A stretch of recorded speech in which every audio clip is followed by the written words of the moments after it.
Hey YouTubers, what is up, and welcome to the first video for 2020. I hope you had a great Christmas. I hope you had a great New Year and got very messy and very drunk and made lots of mistakes which you now regret, because that's what New Year's Eve and Christmas is all about. Anyway, well, as I said, welcome back to the first review of 2020, or the first video of 2020, and something very obviously you can see very different. A 2007 smart car. Yeah, I mean, I couldn't have got closer to a bike really if I tried, could I? Now this came up again as local, because as you know from watching any of my other videos, I do like to buy local if I can, because that way if you travel all the way to see a car or a bike and it's a complete bag of crap, you can just kind of go home, just turn around and just put it down to experience, and you haven't spent hours on a train, etc.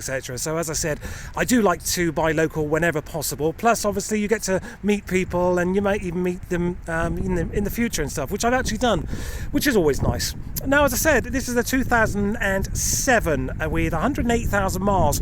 Now that's quite a lot for a smart car, as I'm sure you'll know, but it is a Mercedes, it is chain driven, and it's got the most impeccable service history I've ever seen, even up to 2019, November 2019.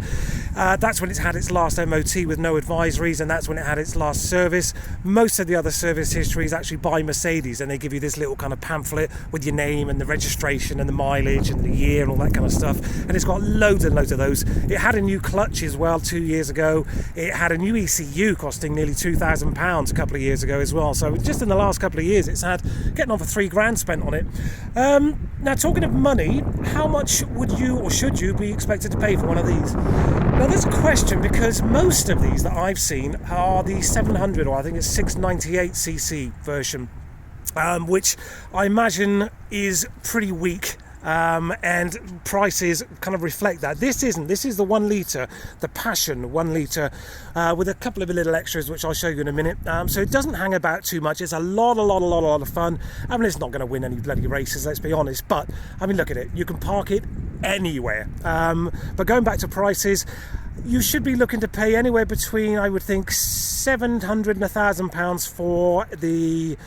I think they go by a W, like most Mercedes do. This is the W451, so they'll go downwards from there. And to be honest, I can't remember the exact numbers on those. This is the 451, as I said. So below that, the 2004s, 2005s, the older generation, you know, as I said, £700 to £1,000, depending on miles. I mean, I've seen them advertised about 800 quid with 40,000 miles on, you know, but that's the older ones. And you can tell them straight away, because these slightly older ones, the door handles go this way, and the newer ones, the door handles go that way. Talking of door handles, somebody had tried to spray this one here because it had faded. I've gotten off everything I could without, you know, really sanding it, and I've got a little bit more work to do here. As you can see, it's not a real problem, because it's literally, as you can see, a couple of bolts on the side there, and you can just buy one from a scrapyard for about 20 quid. So I might just do that. I might just give up trying to fix that one and just basically buy a second-hand one.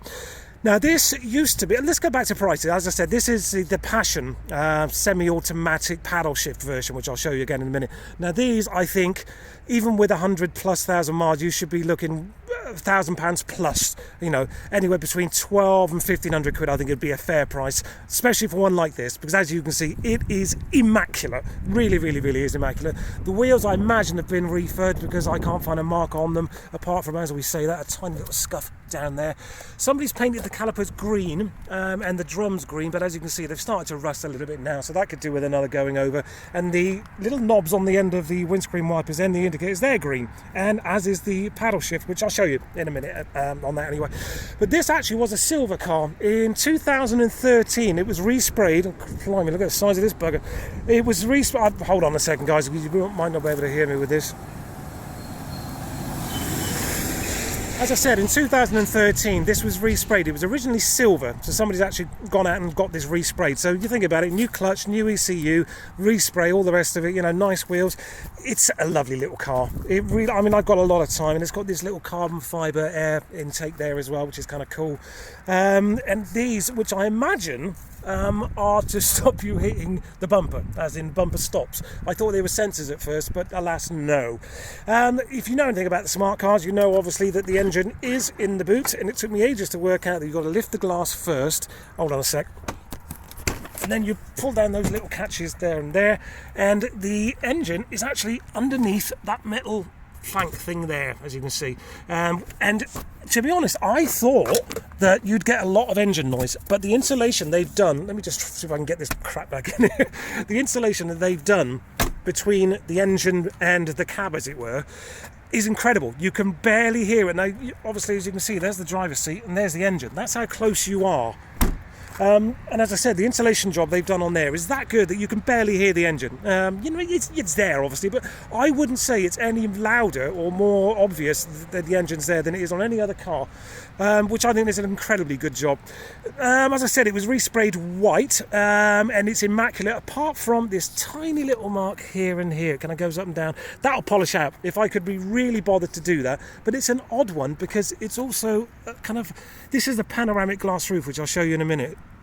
Now, this happened on a Toyota Celica I had before. This will polish out. If you can get some Maguires or some, a decent quality polish and just get it on a drill bit with the foam pad on it, do that bit there, buff it out. It should also get that out of there and then fix that door. And this car then is absolutely immaculate in my mind, apart from, obviously, as I said, a bit of rust on the rear drum there, and that front caliper needs doing again. But from the front, lovely to have the Mercedes badge. I mean, it is a Mercedes after all. Although, saying that, they're made in France, because if you look on the logbook, it says country of manufacture France, and it's owned by Daimler Chrysler with a Mercedes badge. So that's all really fucking confusing, quite frankly. I was going to change the headlight bulbs to LEDs because that seemed like it would be an easy idea, but I've actually had this bonnet up, which is no mean feat in itself. You've got to pull these little latches here and the whole bonnet just comes away like one plastic piece, and it's very, very, very tight in there, so I just don't think I'm going to bother. But as I said, I think it's a really handsome looking car, for the money. I mean, this owes me around about $1,000, I'd say now, because I've actually taxed and insured it as well, because it's my winter ride, as it were. And tax, I love it. This is a petrol, by the way, in case you were wondering. £30 a year tax.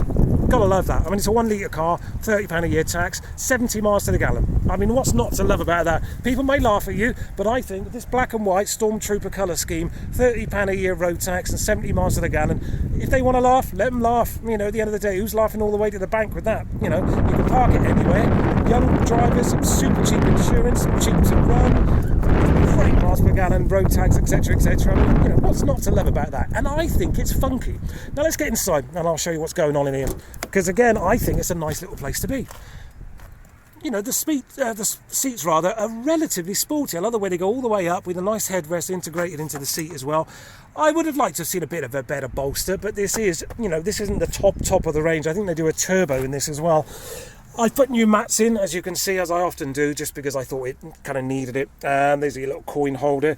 It's got this, let me shut this door because it is bloody freezing out there. It's got this kind of weird configuration down here where you have to stick it in the middle and then go into reverse, back into the middle, then over here. And then you can basically use the gear shifter to go up and down through the gears 1 through 5, or you've got a little button just on the side here which you can press, which basically goes into A, which is auto on the dash, and then basically the car does everything for you. Or you can just stick it over here, put it up one, and then you've got these paddle shifts here, as you can see, which are great fun. They really are. Originally there would have just been this black bit here, as you can see, just there. Someone's put these extenders on, the green ones. I was going to take them off because I didn't like them, but to be honest, they are useful because your hand tends to be around about here, so you have to go like that to change gear. So I think they are kind of useful. You could take them off if you wanted to. Dashboard wise, it's all right, it's not going to win any beauty contest, but it's functional. You could put another kind of media center in there if you wanted to with integrated sat nav. If I was going to keep it, I might do. There's a little mark in there, but again, that will wash out. I've already got a bit of spit on there and got most of that out, to be honest. I just haven't gone any further. It's been very cold and I've been very bloody busy, so I've not had a chance to do much with it. I mean, it's a little bit cheap and plasticky in here, but it is a budget car in that respect. Now, the sunroof, well, it's not a sunroof, it's a panoramic glass roof, as you can see. I mean, that's wicked. It goes all the way back up here with the sun visor here as well. And basically in the summer, what I'm looking forward to, if I keep it until then, I can just sit in here and just poodle about. Electric windows. I mean, it needs a little bit of a tidy up. You've got that general kind of like mould that you get in the windows because it's been parked up for a while on both sides there as well. I mean, the story is that the girl that had it she got given a Land Rover by her bloke, so she just decided to sell this, which is fair shout, I think, and why not? But as I said, inside, I've been in worse cars. I mean, I like that steering wheel. It's kind of a 3-spoke effect with that kind of car, as in smart car, emblem there as well. I mean, a new button there wouldn't go amiss as well. You could probably buy one of those. Or, as I said, you could just get a new multimedia interface and stick that in there.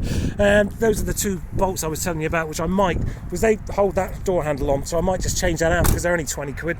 Manual mirrors from Mercedes, which I thought was a bit odd, and I like the fact that the windscreen wipers go that way, like they do on a Seat Leon. It just makes it feel a bit more modern.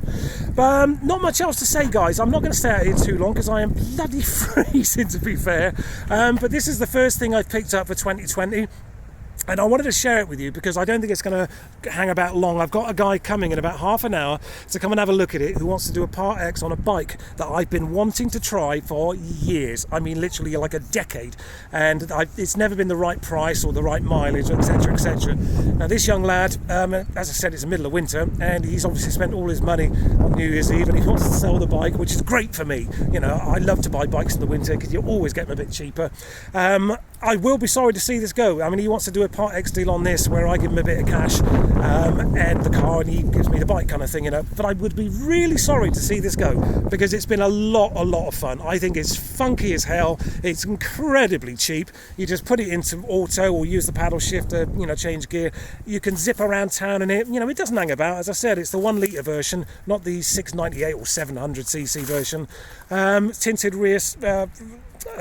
Tinted rear glass hatch there. The only thing that pisses me off a little bit is this aerial. It wobbles about all over the place, so I might get one of those little stubbies and stick that in there because I think it's a bit it just doesn't do it for me. What else? That's about it really, guys. I mean, I'll give you one more last look inside because it's not the worst interior I've ever seen in a car. It's functional. It does what it's meant to do, doesn't it, really? But it's surprisingly spacious, as you can see. You could get a 6'2" guy in there quite easily. They say they're tiny little cars, but they're really not. The thing is, you've just got no back. I mean, there's the seat and there's the engine, effectively. And as I said before, you can't really hear the engine on this. That really did surprise me because I thought, oh my Christ, all you're going to hear is that bloody engine behind you. You don't hear it. You really, really don't.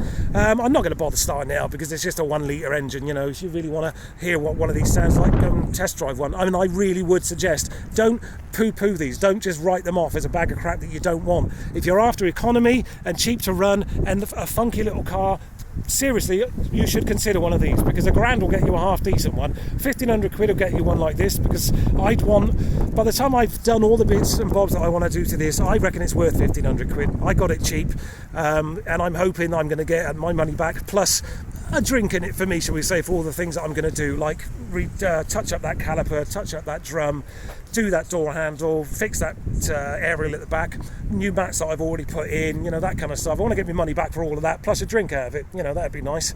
But I mean, how far do you want to go with one of these? I joined the forum on Facebook straight away to get some advice on that.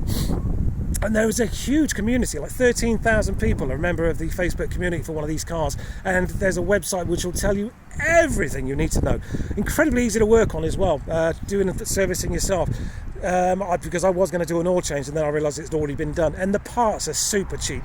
An oil filter was 6 quid, an air filter was 7 quid, It's just such a cheap and funky little car. So as I said, don't write them off. If you're after something a little bit different, easy to park, cheap on insurance, cheap to tax, great miles per gallon, and just something that stands out from the crowd and is a little bit funky, get one of these, seriously. I mean, this is a 2007 with 180,000 miles, and it owes me about £1,000, and I think it's worth every penny of that. All right, guys, if you've got one of these, or if you're considering getting one and you've got any questions, comments, anything like that, then just drop it in the comments section. I'm always happy to see that. Again, I hope you had a wicked 2019 and a cracking New Year's Eve. It's now January, so it's back to business as it was, and this is the first video for 2020. I hope you enjoyed it. If you haven't subscribed, then do so, and if you haven't given it a thumbs up, then do that as well, because that always helps the channel to grow. We're above 2,000 subscribers now, which is incredible. I started off with about 20, I think, so that's kind of cool, and I'll keep these videos going. Watch out for some new content, obviously, in 2020. I've got some incredible bikes coming up, all sorts of stuff that you'll be impressed with. Let's put it that way. You know, some really, really special bikes and a couple of very, very special cars as well, including this one, of course. As I said, if you haven't subscribed, then do so. Give this video a thumbs up if you wouldn't mind terribly. And if you've got any comments, stick it in the comments section. Again, have a great kind of hangover for 2020, and I'll see you probably in February, because it's January now, it's bloody freezing, and I'm going to go home and have a nice cup of tea and sit in front of the fire. All right, guys, take care now. Thanks for watching.